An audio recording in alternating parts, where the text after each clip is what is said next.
The best songs are the ones that you can relate to, and voice cracks and all. Like, I'm glad it's there because it's so real and it's so personal to me that I think if anyone was to listen to it and they were like, oh, this is lame, like, aim for you then.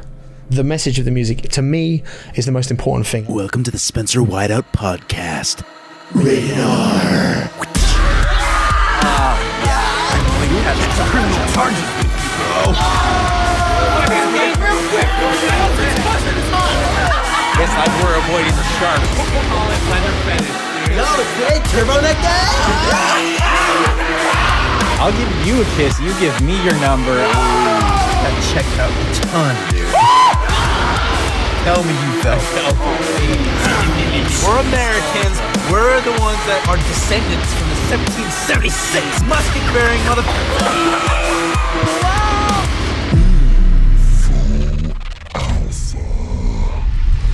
Welcome to the Spencer Whiteout podcast, where we collect experiences as badges, memories as treasures, and stories as wealth. In this episode, I welcome back Harvey Freeman of the UK metalcore band Graphic Nature to discuss their follow-up album, Who Are You When No One Is Watching? Let's dive in. Thanks so much for joining me, man. No worries, man. It's been a long time coming, I think, to do another one of these together. I know, it's cool because you're actually the first repeat band I've had on the podcast. Oh, hell yeah. And I'm stoked we get to reconnect, promote the new album, Who Are You When No One Is Watching? I remember when we first talked, I was waiting forever for that debut album, and I was anticipating it so much. You know, you guys were, releasing so many singles and all these EPs and everything, and now it feels like this follow-up has just come together so quickly, and it's just as good, if not better. So super stoked to talk about it with you today, man. Hell yeah. Should be cool. So I read in an interview that you were talking about as a kid kind of being a little bit ashamed of some of the hobbies, some of the collectibles like the Legos and the Star Wars, and not wanting to be proud of that and all that. But now in your 30s, you're just being like, you know what, let's just own it. Yeah. Choose to be proud of it. Talk to me about that, dude, because I definitely relate to that a bit. It's a stigma that like everyone kind of goes through as a kid when you often try and hide the things that you like to try and fit in with people at school, when in reality you're not going to see 90% of these people ever again. But I don't know, man, there was always this thing of like, I don't know if I'm supposed to like this at my age. And I think because I didn't know anyone else that liked the kind of same shit as me, it was always a weird point for me to like finish secondary school and be like, well, I do like collecting action figures, but like no one I know likes collecting action figures, so maybe it's just a me thing and this is weird. But then like you discover that there are thousands of people that do the same stuff that you do, and it's really cool. On top of that as well, like getting adult money is a big thing. Suddenly clothes seem way less important than getting something cool that you can keep forever. And yeah, so I personally relate to that because I remember being in like later elementary school, and at the time I was like super into Yugioh and just really obsessed with it, and like at that point though, all my friends kind of stopped being into it, and it was super hard because I still loved the cards, I still loved the game, I still loved the show, but I kind of decided to keep those cards locked away, buried away in the drawer, and I was I gotta grow up, I gotta move on, and it was super tough. And then it wasn't till like a brief period in late high school and then like 10 years later that now I'm kind of like, you know what? I don't care, dude. I love it. I'm unashamed. I love it. And like now it's just like, yeah, dude, you got that adult money. You can buy whatever cards you want. It's super fun. And I've got a friend who's my age too. He's 28 and he's like kind of embarrassed about it. Like he doesn't want people to know that him and I will meet up in duels sometimes. And I'm like, bro, like you just got to own it, man. And like, it's cool. Yeah. Who cares? This is the thing. Like it was always something that you would get bullied about in school, but now like the whole nerd idea kind of thing has kind of dissipated, and like everyone likes like Marvel films now, and like everyone loves Spider-Man, everyone loves Deadpool and all this shit.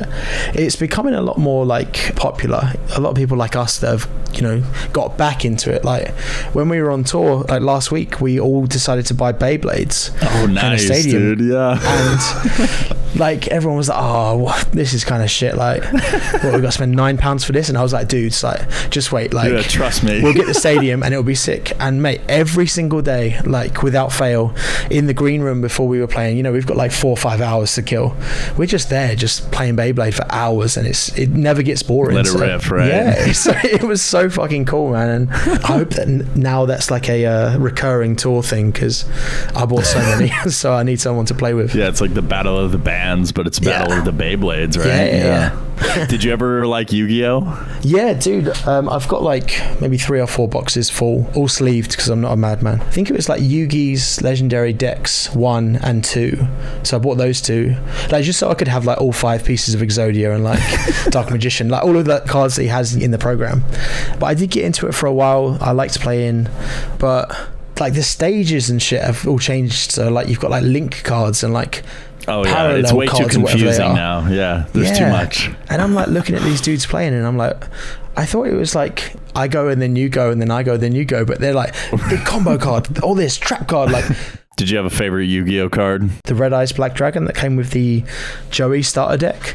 Yeah, because that was the first pack I ever got, and you know, nostalgia. I think it was a terrible deck as well, but I just like it. It's a good looking card. Yeah, it was cool. What about you? What was your favorite?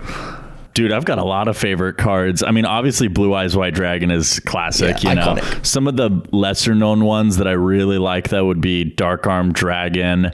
I like a trap card called Crush Card Virus. Okay. I like Painful Choice, Solemn Judgment, Cyber Jar, Morphing Jar. There's a bunch of good ones. That's sick, though. What's your favorite collectible item that you have out of all the collectibles back there? I see a bunch back there. This one here is a Hot Toys of the Batman from the Robert Pattinson film. I think that's my favorite just because I waited so long for it. Like, it kept on getting delayed, so I ended up waiting like 2 years to get it. That would be cool. I just got this for my birthday, which I built the other day. And my wife got it for me, and I thought, that's fucking sick. That's awesome. Like, is that a Gundam? Yeah. Speaking of Gundams, did you see Diamond Construct Switchblade OST music video? No. Dude, this is a band that a lot of people told me to listen to while I was away. And I haven't had the chance to probably listen to them. Yeah. They're Australian, right? Yeah, Australian, and in their music video, they have Gundams fighting, and it's just crazy, that's fucking bro. Sick. So good. I want to tell you my favorite collectible that I have. Sorry, I completely forgot to ask. Let's go. So my favorite collectible is from a band called Family Force 5. I don't know if you've heard of them. They were like really big. They were like a super edgy Christian rock band in the mid to late 2000s. I have all of their CDs signed, but I didn't have their first album signed. And since they broke up, you know, years ago, I was like, dude, I'll never get that first album signed because I want the whole collection of signed CDs. How do I get it? You know? Yeah, of course. And so I was checking on eBay like every month for years, dude, and years. And then finally, just randomly, somebody posted that CD all signed, you know, the original debut album signed by all the original members. And I was like, and I just like freaked out, and I just bought it immediately. And I was like so stoked. That's my favorite item that I have because it was like the one that took me the longest to get, you know. Was it expensive as well? It was not too expensive. I think it was like $50, and I'm like, oh, bro, that adult money, like I'm paying for that in an instant. Easy. That's like, the cool thing about you know? Collectibles as a whole. Like, a lot of people think the most expensive has to be like the best one, but I think it's the one that holds the most like personal to you. Like, for instance, I've got this Green Ranger Dragon Dagger up there, and I was looking for it for fucking years, and like, dude, it's not an expensive thing. It was just out of stock for ages, and then after the actor died, obviously it fucking skyrocketed, and I was like, I'm never getting that now. So how'd you find it? Oh, dude, my wife found it. She managed to get me one for like Christmas like a couple years ago, and you know, to someone will be like, oh, that's just a piece of plastic. And I'm like, dude, this is the coolest thing.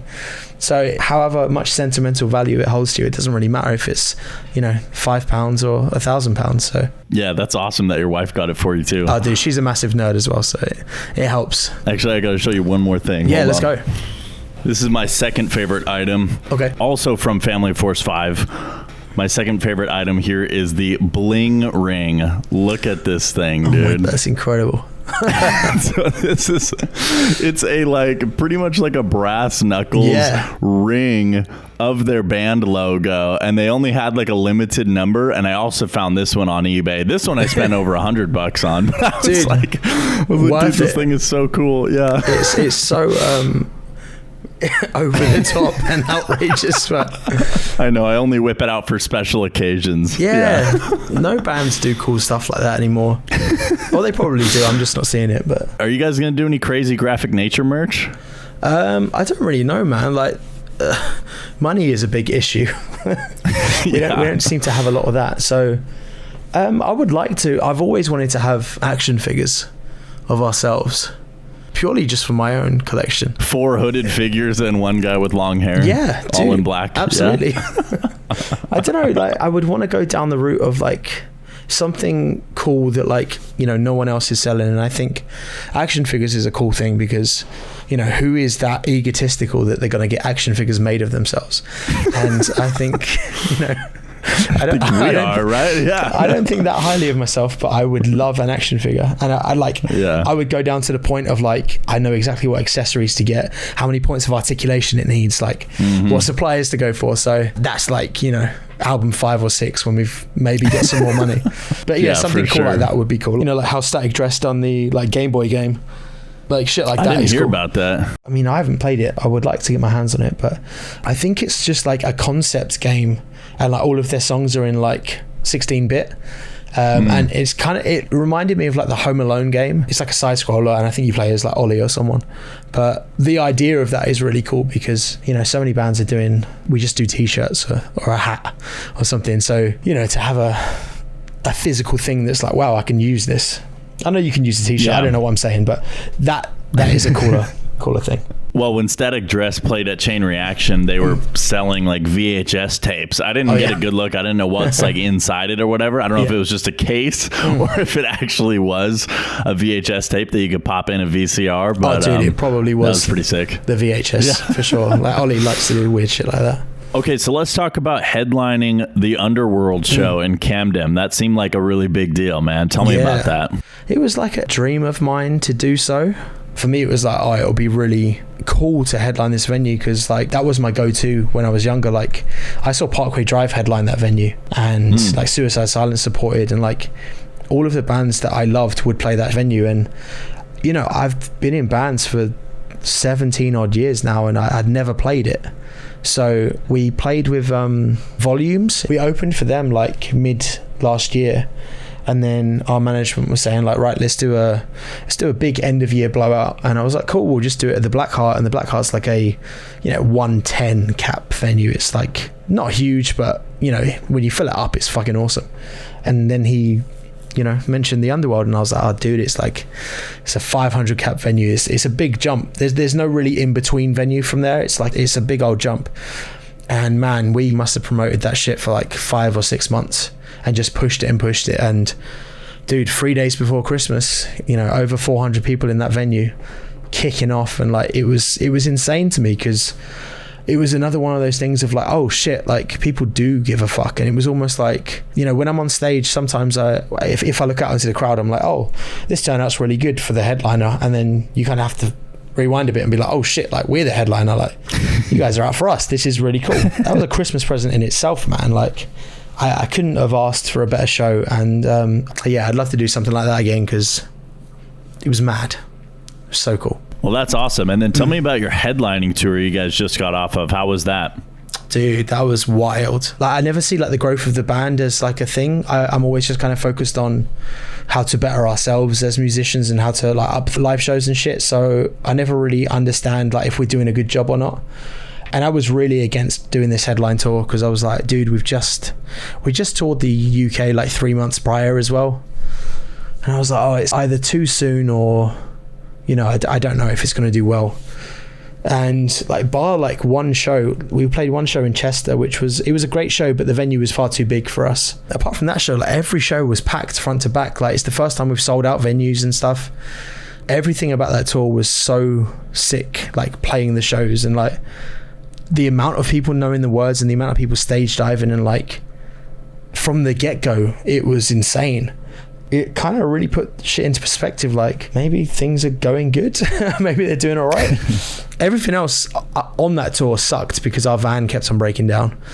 So we're due to get a new van at some point, but again, more money that we don't have, so figure that one out when it comes to it. Yeah, I know that feeling. So how did you get to the venues? You're just limping along or what? Yeah, so the van went into limp mode every day, so like we could only go like 50 miles an hour, so we'd always have to leave stupidly early to get to any venue. And like the tour routing was probably the worst I've ever done in the history of playing in bands. We'd play like Leeds and then go down to Bristol, which is like a 5-hour drive, and then back up to Chester, which is right next to Leeds again, and then to go down and then go way back up to Glasgow, and then Glasgow to Manchester, and then Manchester to home. And it was like, why'd they schedule it like that? I don't know. I think it's due to like availability and stuff, but postpone the tour. Like, just give us a good route, because we end up spending so much money in petrol. But you know, I'm not going to complain about that. I don't drive, so I can't really put in my 2 cents. But you know, I like a tour that goes up and then down and then finishes in London. It's like the perfect tour, because you've got an hour or 2 drive every day and it just works out and everything's fine. But going back and forth and it's just, there's a pentagram. Yeah, it just feels tour, like you're man. wasting time. Yeah, proper. Like, that's the thing, man. We didn't get any chances apart from like our one day off to like go explore and shit. Like, we quite like to just walk around, go to shops, and I like to, you know, go to the local like comic shops and stuff. And we didn't get really to do that at all. So that was really like boring for me, because I'm just getting to the venue, sound checking, and it's like, oh, we got 4 hours till we play. Well, I can't really go into town because then I got to come back here. So you just end up just sitting, and yeah, it's kind of shite. But that's where the Beyblades came in. So that helps, yeah. Yeah, that does help. Did you have any good fan interactions? Anything that sticks out? We always do. I think the one that really stuck out to me was this girl brought us these like crocheted stars that had 404 crocheted into them, which I thought that was really cool, because again, I don't think we're like a big band at all. So to have someone like spend their time hand making these things and then, you know, gifting us, that was really cool. And yeah, I've got it in the other room. It's just hanging up and stuff. So yeah, just chatting to people after the shows is cool. And just to see like familiar faces that have been there from the start, like still supporting us and stuff. It's just cool. Yeah. So I got to ask, what does 404 represent? I Googled 404 and that's like a Georgia area code. So I don't think that's it. It's like it was a website error code. Oh, that's right. That's right. Load. But the funny thing is, man, it was never a thing that we wanted to implement into our band. It was we wanted to take the name Graphic Nature on Instagram, but obviously that was already taken. So then we were like, oh, we need to add like something at the end of it. So we just added 404. And then it became like a joke that we were like, oh, the 404 are coming to your town, whatever. We'd say stupid shit like that in the van. And then our fans started picking up on it, and then they're now called the 404. And yeah, I don't know, it just became this thing that we didn't expect. And I think that's often when the best things happen, is when you haven't planned for something to happen and then suddenly people want to get 404 tattoos and stuff. And I'm like, you know, we don't own this thing, by the way. Like, it's not a Graphic Nature thing, but now it is. But it is now, yeah, you know? it's on my jacket, it's on my shirt. Like, anywhere I go, if I can embroider a 404 onto it, it's like subtle GN you guys are merch. a gang now. Yeah. Okay, so let's talk about the writing process and this new album, Who Are You When No One Is Watching? You guys worked with Sam Bloor again. Somehow, I feel like the production sounds even better than the last one. Yeah. Just a little bit crisper, just a little bit punchier, and I just love it. So talk to me about working with him a second time. Sam's the best person, but like it's even better when you've already done a record with him, because the kind of awkwardness and shit goes out of the window. And you know, he knows how to get the best take out of you, and he knows when you're trying too hard to make something sound cool, or if you're not trying hard enough to like get the line out and stuff. He has this way of thinking that he knows how to write a melody. So like if I'm struggling on patterning, he'll be like, why don't you try this? And you know, as a typical vocalist, I'm like, no, I don't want to change anything, like we'll make it work. And he's like, oh dude, just try it once just for me and we'll see how it works. And then you do it and you're like, oh shit, that is actually way better than what I did. So he just knows, and he's so hands-on. Like, he's not one of those producers that, like, you know, he'll be like, all right, cool, next line. He's not like that. He's like, all right, cool, let's do something else, or let's see what we can do in this bit, and really challenges myself to change up my scream. I hate that word, like dynamically a bit more. I'm just shouting down a microphone more than often, but down to like the spoken words bit and like the whispering and stuff. And like, if I could sing, I probably would put some singing onto it. But again, it does kind of put me off when heavy bands have singing. So I don't know. I mean, that weird percentage where I don't like the chorus to have whiny singing. But it sounds awesome. Sure. Yeah, he's fucking rad. So this was a really fast album turnaround time, only a year apart.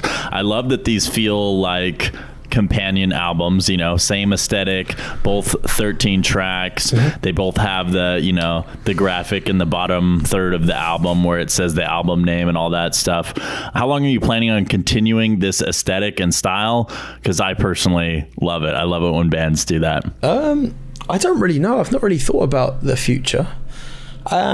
Ideally, I'd like it to have a kind of trilogy effect to it, and then we can start something else on like album 4.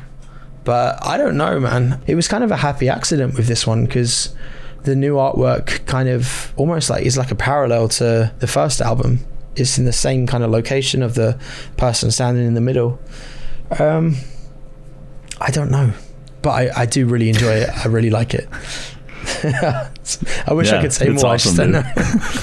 Just commit to it right now. We're doing a trilogy album. Another unsettling artwork. What inspired this one? This one was actually sent to us from a guy that does like 3D renders, and he does like album artwork and stuff. And he sent us like a bunch of different files that you can go into, I think it's Blender or something, and you can go into that and like get it from all different angles, because you're basically like just a camera around this thing. There's something so isolating about this almost mannequin-like figure standing in like a swimming pool. I think it fit the idea of the album so well that, collectively we were all like, this is the one. So yeah, a happy accident more than anything.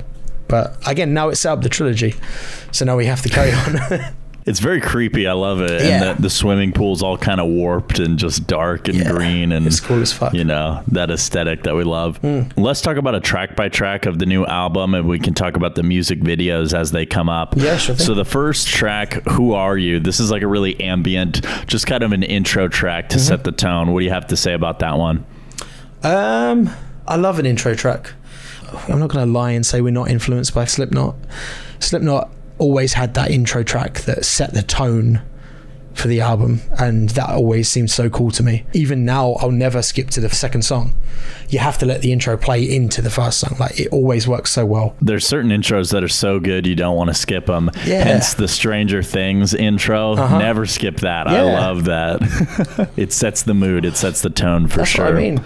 So let's talk about number 2, Locked In. This is a very life and death kind of track, very personal, very serious in nature, which obviously sets the tone again for the whole album. And I love that the last part has like a really bouncy, fun kind of new metal. So now you're locked into the sounds of the 404. Yeah. Super epic track.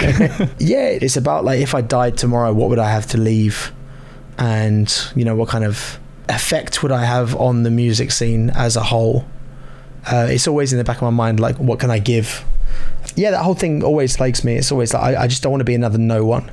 Like, if I'm going to do this, then I have to do it and make a difference. And yeah, once that kind of happened, I was like, I don't really know how to end the song. But this part that I wrote, it's fun, and I think that's an aspect that we often forget to have in this band. We're the most fun outside of music, but it's like the music itself is quite serious.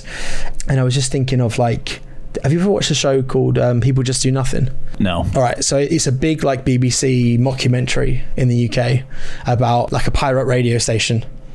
And more often than not, they'll say, oh, you're now locked into 108.9 Corrupt FM. And like, that's their thing. And I'm like, oh, dude, we have to implement this, because the funny thing is we're so influenced by that show just in our daily lives, just because it's such dry, like British humor. And that's us to a T.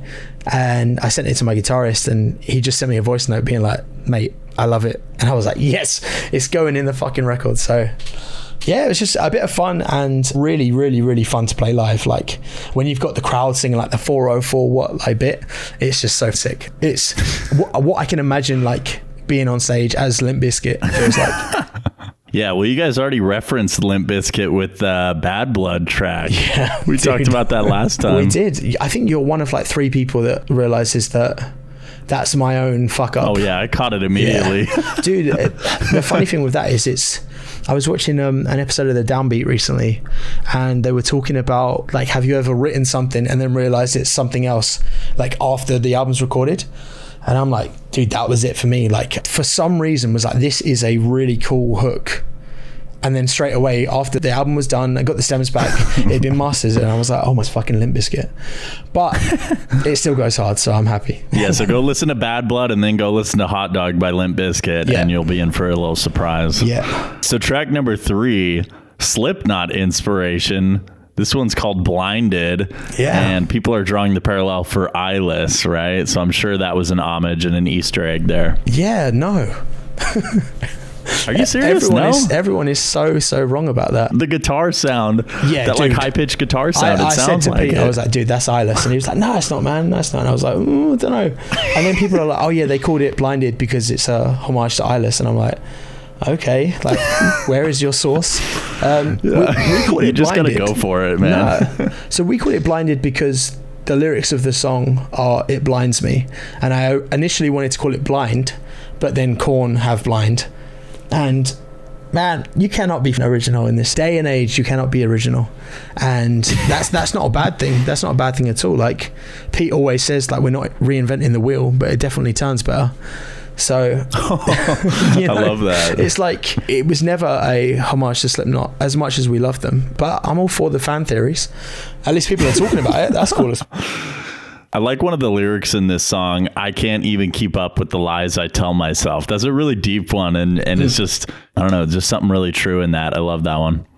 Yeah, dude, I love that song. I love playing it live now as well. Although it's one of those songs that I stupidly didn't think how I would perform it live, and I just didn't give myself any breaks in terms of vocals. So when I'm on stage, I'm like, right, cool, you're standing still and you're getting all these words out before you take another step.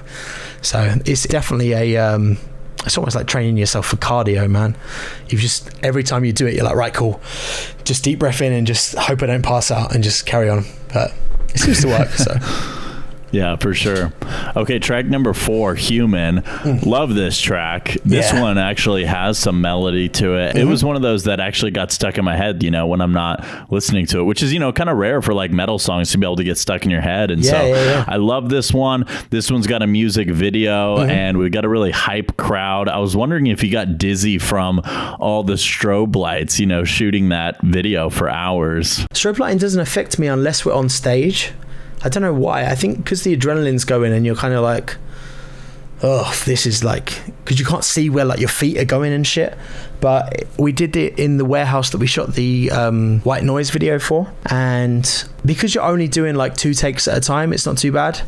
But I felt sorry for the crowd because they were in there for the whole day, and yeah, proper troopers. And it was just cool because we put out a like an Instagram post like the week before, and we're like, yo, if you want to be involved in a music video, email this address and we'll tell you all the details and stuff. And we're only allowed 50 people there, so I think it was due to like public liability insurance, like we couldn't have more than a certain amount of people without like a first aider and stuff. But yeah, dude, we got so many that I had to turn people down, and I felt awful. But you know, I treated it as like first come, first serve. So I went down to the bottom of the emails and said yes to everyone that wanted to come. So if anyone didn't come but wanted to, I'm sure we'll be forced to make another 1,000 music videos over our lifetime. So yeah, just you'll get in for the next one. Yeah. And what was that female? Is it like a female vocal sample that's kind of echoing around? I really love that because that reminded me of Palisades and Issues, and kind of like those electronic elements that are sparse, but they add a lot to the song. Yeah, that was the sample that Pete found, and a lot of the things that we done this album was writing a song based off of a sample, rather than writing a song and then trying to fit a sample in it. So we had that from the start, and then, you know, wrote that to it. But we initially wanted a UK artist called Katie B to perform on it, but the timing didn't work, and we will definitely make it happen though, because it's one of Pete's favorite artists, and yeah, it will happen. But yeah, for sure. And then track number 5, Something I'm Not. This one also has a music video. Yeah. A lot of fish eyes and a lot of teal green and gray blue. The Ring aesthetic that I love. Yeah. So what can you tell us about this track? This track is jumping off point of the subject matter of the album. And it was basically like after I got attacked last year, it was like I had gone through all of these emotions that made me really want to hurt someone in the way that it was done to me, and I wanted to do it random, and I wanted it to be, I don't know, just, you know, quite visceral. And I don't know, man, I became a very horrible person, I think. And it was that turning point and like realization of like, what the fuck are you doing, dude? This isn't you. Like, this will never be you. You're not this guy. That kind of stemmed the lyrics, really. It was just more of a fuck you more than anything. I just wanted to get it out there and say like, yeah, I'll never be like this guy that attacked me. And I just think people like that are cunts, man. They're fucking bullies, and like, yeah, dumb. Track number 6, Breathe. Yep. I love the lyrics in this part where it says, I always think the worst of other people that are with me on the streets, because it's like, dude, I felt that too. Like, cause I live down here in LA, and like, it sucks cause it's sad. Cause it's like, you want to be compassionate, you want to be loving towards people, but it's like, dude, people are like actually dangerous, and there's so much crime and like drug addicts and just people that are just like laying on the streets and people yelling and walking around. And it's just like, dude, these are like actually dangerous times, and like people are actually a threat. So it's really unfortunate to do that, to think the worst of people that are with you on the streets. I still do every day. I don't think I'll ever get out of that mode of thinking now. Like, after all the shit that went on, you know, last year, I still find myself like scanning the fucking street all the time. I'm always wary of my surroundings. Like, I never listen to music while walking around now.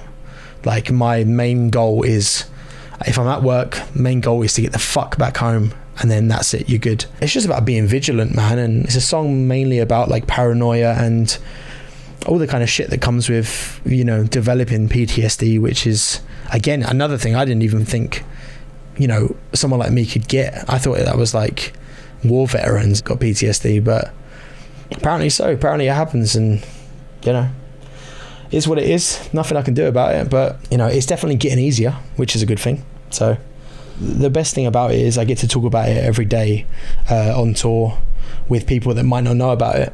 And I think more than anything, that's quite cathartic, because, you know, everyone says like it's best to talk to people when you're going through something, which I completely agree with, but I'm just the worst at doing it for myself. Like, I'll tell other people, go talk to someone, and, you know, it will help. And then when my wife's like, you need to go to therapy, I'm like, no, I'll just write a cool song. You know, I'm the worst person for it. But all right, let's talk about track number 7, Session 24. Where'd you get the title for this track? And this one is a really cool, you know, instrumental drum and bass kind of interlude track. We wanted to have a track like Session from Linkin Park. Yeah. But we just added 24 on it because we wrote it in 2024. Session 404. Session 404 would have been cool. That'll be the next one.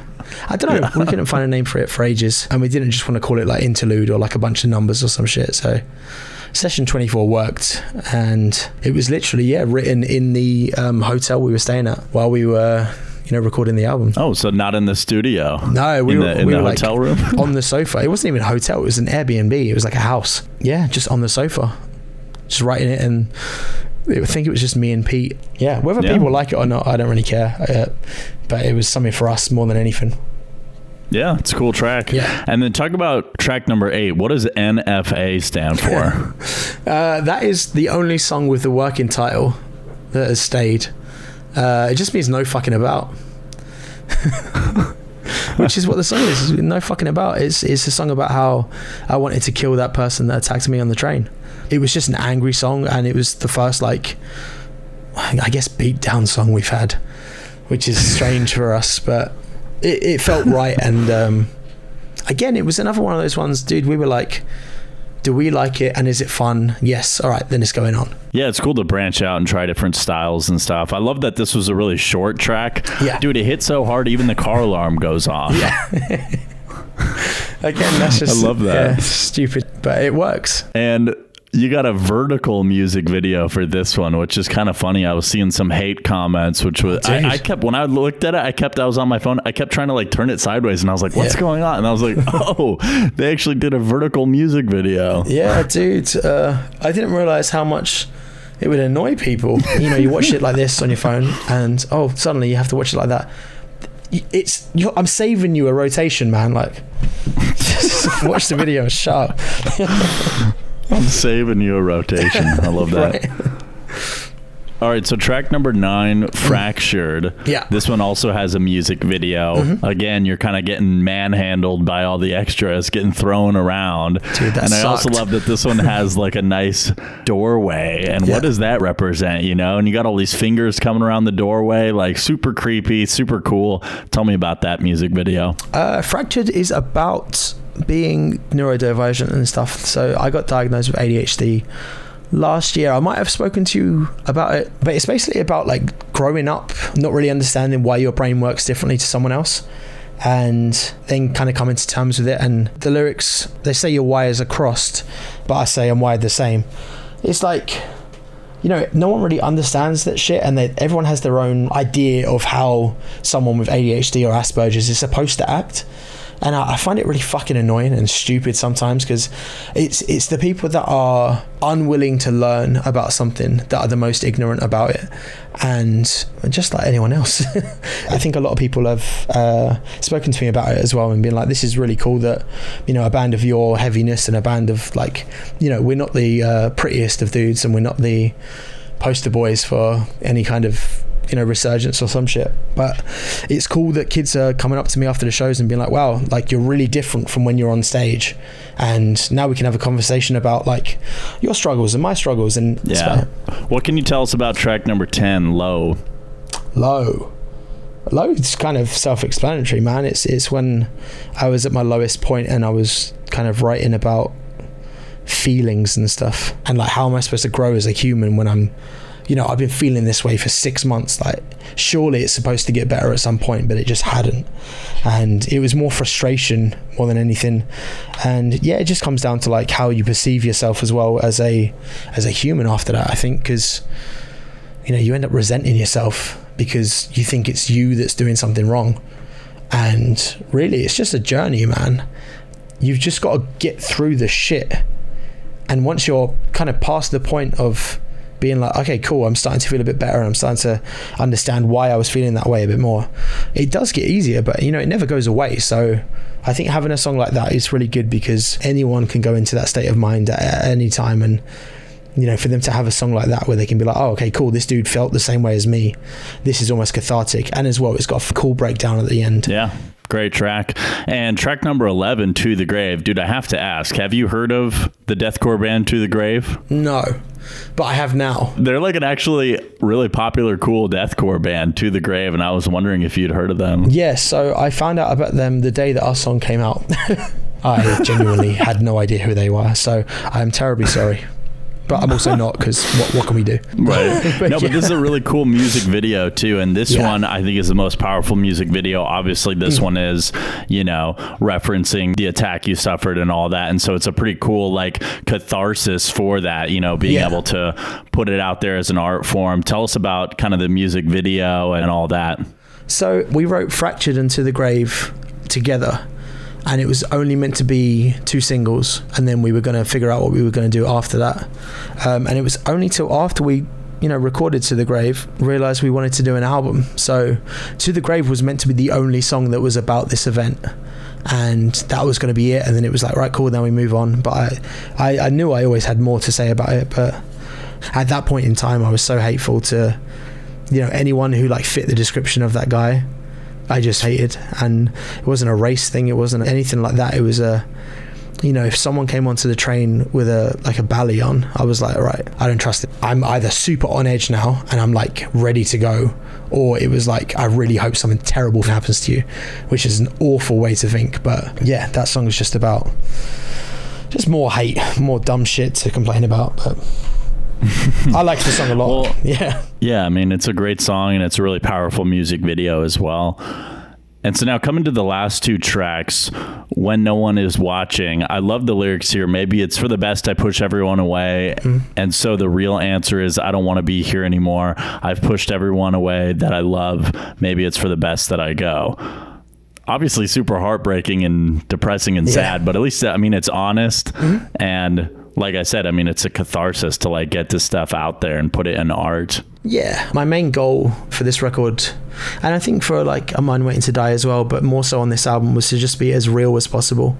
And I think with A Mind Waiting to Die, I often just chucked shit in there to like fill the gap, whereas this one I had written the lyrics prior to hearing the songs and then fitted it to it, and then took a day or two off, then came back to the song and changed any bits I didn't like. So there was a lot of back and forth, and to the point that I was like truly happy with the song. And it's just quite a dark song about not wanting to be here anymore.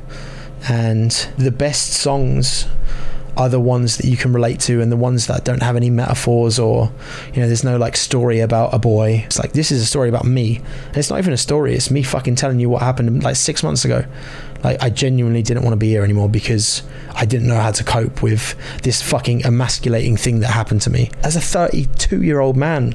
Like, shit is not supposed to happen. That stuff happens when we're kids. Like, that's part of growing up. You get into fights, that happens. But like, dude, like at this age, I'm like, I'm just trying to work. I'm trying to get money. I'm trying to, look after my wife. Like, I've got a dog, and like, I'm not a violent person, so why has this shit happened to me? So then it kind of, you spiral down into this way of thinking, and it's like, fuck this.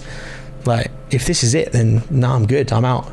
But I'm still here, so that's good. Yeah, man, happy about that. Let's talk about the last track For You. Yeah. This one, obviously, super emotional closer. Literal tears on the track. Oh yes. So this one's really intense, dude. Tell us about this track.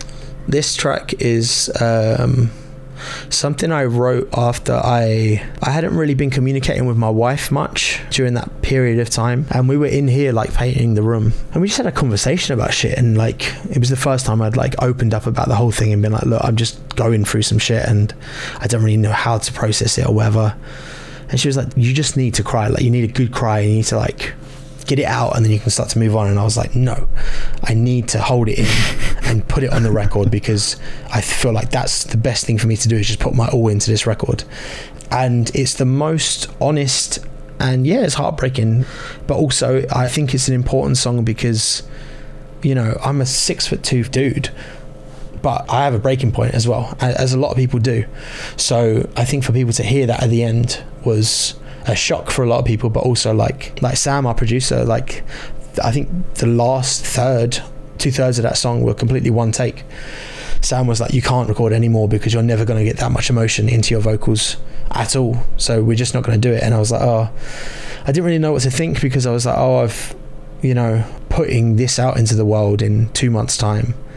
Like, I always worry about people like taking the piss out of me, or mocking me for showing feelings and shit, because how that weird alpha male thing going around is now, like, people think stupid things, and they're just horrible people online. But then I came to the realization of like, this is important, this is very current, and this is very important for me to do. And yeah, I'm glad I left it on there. Like, voice cracks and all, like, I'm glad it's there, because it's so real and it's so personal to me that I think if anyone was to listen to it and they were like, this is lame, like, aim for you then. The message of the music to me is the most important thing, to just, I wanted someone to finish that album and be like, okay, I need to like stop for a minute and just decompress, and then I'm going to put something like happy on again. Like, yeah, you definitely succeeded. And I showed my friend Jackson your album, and he said, dude, that last track was crazy. Yeah. Like, that was really intense. And so he brought that up, like, that he was just like, wow, that last track, so yes. I think it's definitely having that effect on people. And I want to ask one more thing about that last track. So when you're recording the ending, what is that situation like? I mean, is it just you and Sam, like, you're in the booth? How long are you in there to like get in the zone? How long are these recordings going? Like, what does that kind of look like to get into that super personal place where you can deliver? So I knew this song was going to be tough for me to sing. It was a matter of when and how, really, like, because more often than not, there was 2 or 3 of us from Graphic Nature in the studio at one time. And I didn't really want to do it when everyone was sat downstairs, like, because there were 2 floors to the studio. I didn't want to do it when like everyone else was around, because, you know, I wasn't too sure on how the song would come out. So I think Charlie and Pete had gone upstairs to like track some guitar and bass and stuff. And Sam was like, oh, do you want to do like, I don't know, Locked In today? And I was like, dude, I think actually I'd like to do this song. And he was like, all right, cool, we'll do it. And man, I must have been in there for like half an hour.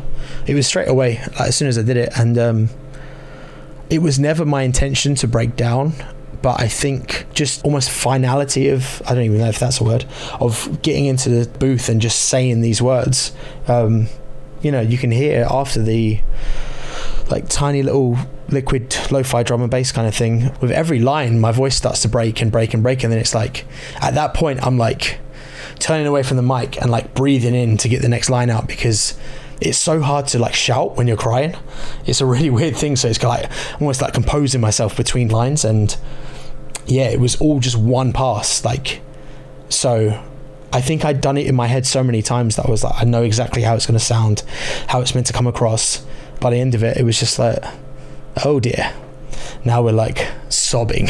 So yeah, it was a thing. But then like once it was done, Sam came out, he was like, dude, I'm proud of you, gave me a massive hug, and he was like, this is important and it's game changing. So yeah, I'm super proud of that one. And although it's like a hard listen for me now, I'm still grateful that we got a song like that on the record.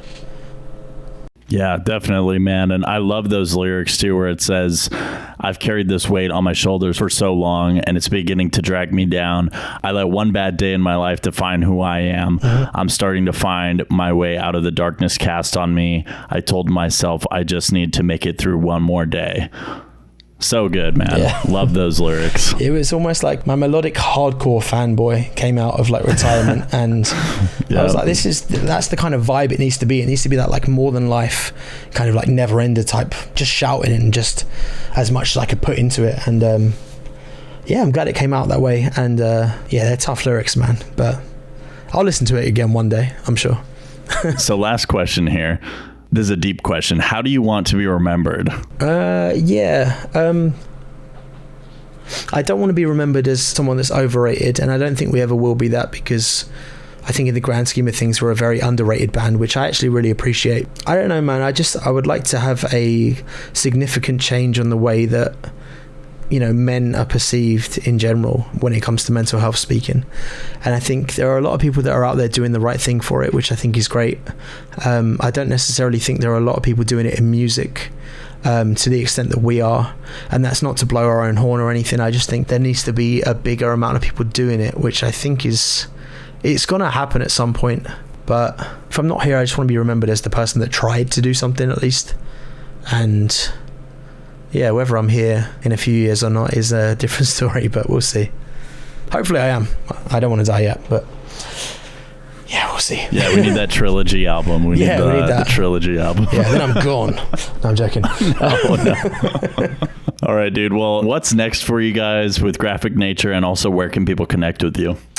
Next for us, dude, we're playing the Heavy Music Awards in 3 weeks' time, which is it's a big deal for UK anyway. They do like international bands as well, but for us to be nominated for 2 awards and to be performing the event is pretty fucking crazy.